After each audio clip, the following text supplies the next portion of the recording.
Despite a disappointing season, finishing 15th in the Premier League and losing the Europa League final, Manchester United made just one major signing this summer: Matheus Cunha. Meanwhile, other top Premier League clubs strengthened their squads with multiple high-profile additions. Despite Rúben Amorim's request to sell 5 players he sees as not fitting his system, Garnacho, Sancho, Antony, Rashford, and Malacia, the club failed to sell a single one before the start of preseason. On top of that, they've been extremely slow to finalize the signing of Bryan Mbeumo. In the end, none of the serious, promised steps toward reshaping the squad for Amorim have actually been taken. So, what do the club's board and Rúben Amorim need to do to bring Manchester United back to the top? What are the biggest obstacles, and what specific moves could put them back in the fight for the biggest trophies? One of the first steps in rebuilding Manchester United is getting rid of the players who clearly don't fit Rúben Amorim's system. As soon as the transfer window opened, reports suggested that he gave the board a list. Players he didn't see in his long-term plans. He wanted action before preseason. That didn't happen. Juventus have shown long-standing interest in Jadon Sancho, while Barcelona are closely monitoring Marcus Rashford, especially after Liverpool turned down their approach for Luis Diaz, and Nico Williams signed a new deal with Atletico Bilbao. Some reports suggest that clubs are waiting until the final weeks of the transfer window to make a move and sign these players at a lower price. The only thing the board must focus on now is completing those sales quickly in order to increase the transfer budget.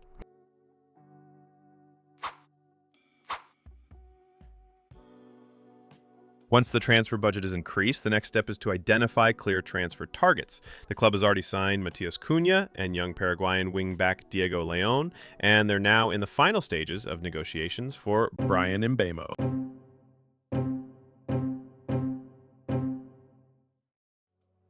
But even with his arrival, these 3 signings won't be enough for a full-scale rebuild. So let's take a look at the potential reinforcements in each area of the pitch.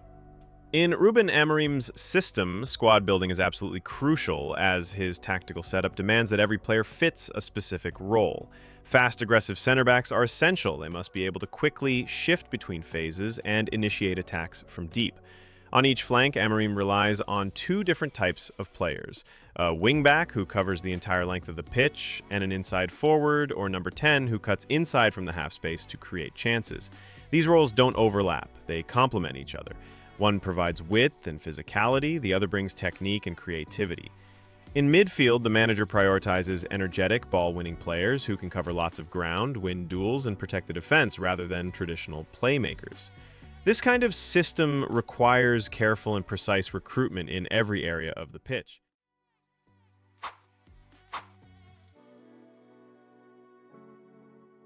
Goalkeeper remains one of the weakest spots in Manchester United's squad. Many fans have lost confidence in Andre Onana, who made a series of high-profile mistakes last season.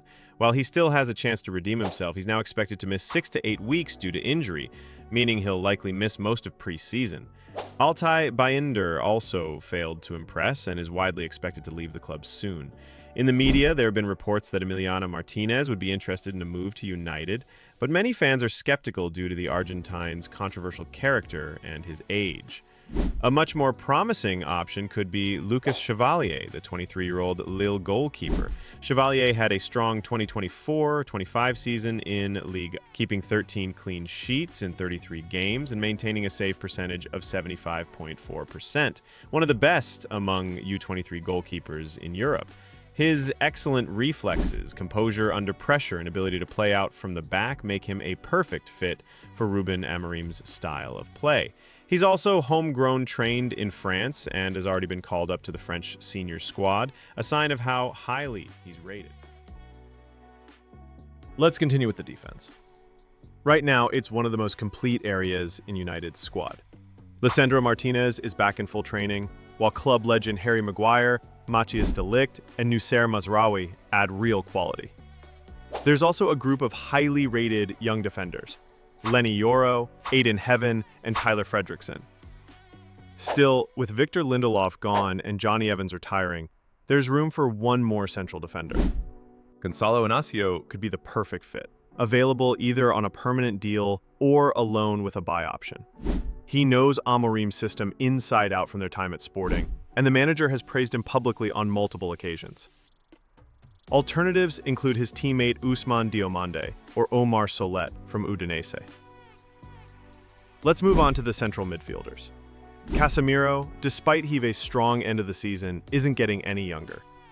This will be a crucial year for him ahead of the 2026 World Cup, where he hopes to represent Brazil under his former coach Carlo Ancelotti. Manuel Ugarte has shown solid performances but needs to improve his passing and vision to fully thrive under Amorim. Another name worth highlighting is Bruno Fernandes. The Portuguese playmaker remains the team's captain and spiritual leader. This summer, he reportedly turned down a massive offer from Saudi Arabia, choosing to stay and fight for success at United. Already a fan favorite and one of the most productive midfielders in Europe over the past few years, Bruno has firmly cemented his place as a modern club legend, not just for his numbers, but for his attitude and commitment on the pitch. Kobbie Mainoo is still figuring out his role in the new system, but his talent is undeniable. There's also young Toby Collier coming through. Christian Eriksen has already left the club, but even without that, United clearly need to strengthen their midfield. Two strong options are Ederson from Atalanta and Rios from Palmeiras, both well-suited to Amorim's style. Ederson is a dynamic box-to-box midfielder known for his stamina, ball recovery, and tactical intelligence. He averaged 2.4 tackles, 1.8 interceptions, and 85% passing accuracy per game in Serie A last season, and played a key role in Atalanta's Europa League winning campaign the season before last. He's the more expensive of, but could become a reliable starter right away. Rios, on the other hand, is a 25-year-old emerging talent from Colombia. He's composed on the ball, reads the game well, and excels in transitions. In the 2024 Brasileiro season, he averaged 2.1 tackles, 1.5 interceptions, and completed 88% of his passes. He would be a smart long-term investment, either as a future replacement for Casemiro or as a rotational option alongside Ugarte. Let's continue with the wingbacks, a crucial and demanding role in Rúben Amorim's system. It requires exceptional stamina and athleticism, which is exactly why Patrick Dorgu was brought in last winter, and Diego Leon followed this summer. Both are more comfortable on the left side, as is Luke Shaw, but with age, he may soon be better suited to a role as the left-sided center back in a back three. Thanks for watching till this moment. This was my very first YouTube video ever, so I'd really appreciate a like, a comment with your thoughts, and of course, a subscription to the channel. On the right, Diogo Dalot is a solid option, and even Amad Diallo could be tested in a deeper role, though it's not his natural position. Most of the top-tier wingbacks have already been snapped up. Names like Theo Hernandez, Jeremy Frimpong, Milos Kerkez, Ryan Ait Nouri are unavailable now. And as tempting as it may be for United fans to dream of a reunion between Amorim and Nuno Mendes, the Portuguese star has just won the Champions League with PSG and is unlikely to consider a move to a club with no European football in next season. That's why the club should consider strengthening the right flank with someone like Denzel Dumfries. The Dutch wingback fits the profile perfectly, physically dominant, highly disciplined, and experienced at the top level. Last season for Inter, he averaged 1.7 key passes, 1.9 tackles, and 1.2 successful dribbles per 90 minutes, while also contributing 4 goals and 6 assists in all competitions. He's reliable in both phases of play and would instantly raise the level of United's right side. Let's move on to the attacking midfielders, the so-called number 10s. United have already signed Matheus Cunha from Wolves and are close to completing the deal for Bryan Mbeumo. Rúben Amorim also rates Mason Mount highly. Despite his injury record and high wages, the coach still believes that United's number 7 can become a key part of his system. Joshua Zirkzee, brought in last summer as a striker, may actually fit better in a deeper role. His technical skills, passing vision, and ability to drop between the lines could make him a valuable option behind the main forward. Bruno Fernandes and Amad can also play here when needed. If one of the unwanted 4, Rashford, Sancho, Antony, or Garnacho, stays at the club, they could provide additional depth in this position. There have been rumors about interest in Real Madrid's Rodrigo and Southampton's Tyler Dibling, but given the high cost and lower priority, The club may choose to focus on completing current deals rather than chasing more signings in this area. Let's now turn to the striker position. United currently have Rasmus Hojund, an expensive signing who, despite his potential, endured a dreadful run of form last season, ending with disappointing numbers in both goals and assists. Maybe next season luck will be on his side? There's also Joshua Zirkzee, mentioned earlier, who can play deeper, and young Chido Obi, who is already featured for the senior team and performed brilliantly in youth competitions. But is that enough for a club of Manchester United's stature? During the summer, United were linked with several forwards. Hugo Ekitike, currently at Eintracht Frankfurt, a club well known for selling strikers for incredible prices, are asking a huge fee for a player who underperformed his XG by nearly 8 goals. Victor Gyökeres, who looks set to join Arsenal, Victor Osimhen is reportedly negotiating with Galatasaray to stay at Turkey, and his diva personality, off-pitch lifestyle, and sky-high wage demands don't exactly fit the United current course. Jonathan David is already at Juventus. Liam Delap, he's already played for Chelsea at the Club World Cup. There were even rumors about signing free agents like Jamie Vardy or even the great one, Calvert-Lewin.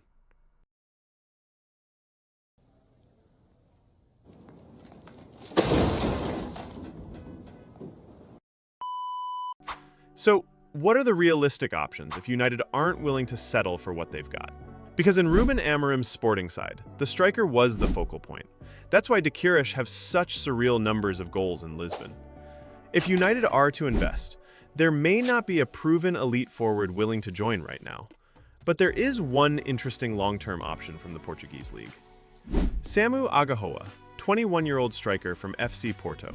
Samu spent the entire 2024-25 season with Porto's first team, scoring 27 goals and adding 3 assists in all competitions. He's fast, intelligent off the ball, presses aggressively, and crucially, he's used to playing in a system similar to Amorim's. With strong movement, quick feet, and a natural eye for goal, Samu could be a smart long-term investment for United, especially considering the club's current lack of depth and reliability up front. He's still raw, but with the right coaching, he could become a real gem, and at a much lower cost than the other names on the list.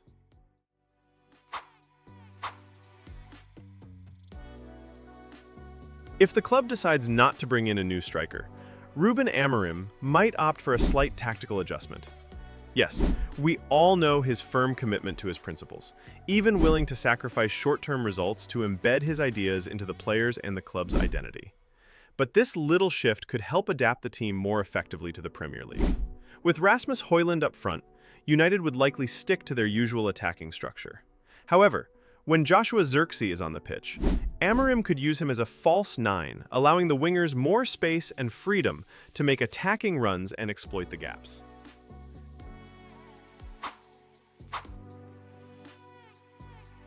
One unexpected advantage for Manchester United next season is their absence from European competitions. While it's a blow to the club's prestige and finances, it actually opens up some key opportunities for Rúben Amorim's project. With fewer midweek fixtures, United will benefit from a lighter schedule, allowing for more focused tactical training sessions, better recovery time, and reduced risk of injuries, something that plagued the team heavily last season. This kind of environment is perfect for a manager like Amorim, who needs time to implement a complex tactical system and work closely with players on the training pitch. It also gives younger talents more chances to integrate gradually into the first team.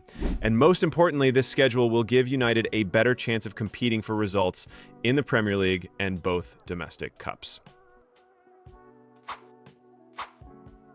Meanwhile, the current squad is far from suited to Rúben Amorim's style of play, and a full rebuild would require hundreds of millions of pounds. Money the club may not be willing or able to spend. Without a clear long-term plan, that transformation could take years. And even beyond the obvious risks, there are deeper concerns that could complicate United's rebuild. For one, the pressure at this club is relentless. Expectations from fans and media rarely match the actual stage of development the team is in. If results don't come quickly, even a forward-thinking manager like Amorim could find himself under fire. There's also the risk of internal imbalance. Too many players fighting for roles they don't fully understand, or simply not fitting into the tactical model. Without consistent performances and clear leadership on and off the pitch, even a well-structured project can lose direction. And then there's the reality of the Premier League, one of the most physically demanding and competitive leagues in the world. Adapting a system like Amorim's, which requires high energy, precise pressing, and intelligent movement, isn't just about theory. It demands perfect execution week in, week out. If United aren't fully aligned from the boardroom to the dressing room, even a promising rebuild could stall before it takes off. Still, despite the challenges, there's real reason for hope. For the first time in years, Manchester United seem to have a manager with a clear identity, someone who prioritizes structure, player development, and tactical consistency over short-term hype. The squad is beginning to take shape, and the club's transfer activity, while far from perfect, shows signs of purpose. With no European football, a full preseason, and a young, hungry core of players, the 25-26 season could mark a turning point. Not a guaranteed return to glory, but the start of something more important, a proper foundation. And sometimes that's exactly what a giant needs. Not another big name signing, but a real plan. Time will tell if United stay the course. But for now, thanks for watching. This was my very first YouTube video ever, so I'd really appreciate a like, a comment with your thoughts, and of course, a subscription to the channel.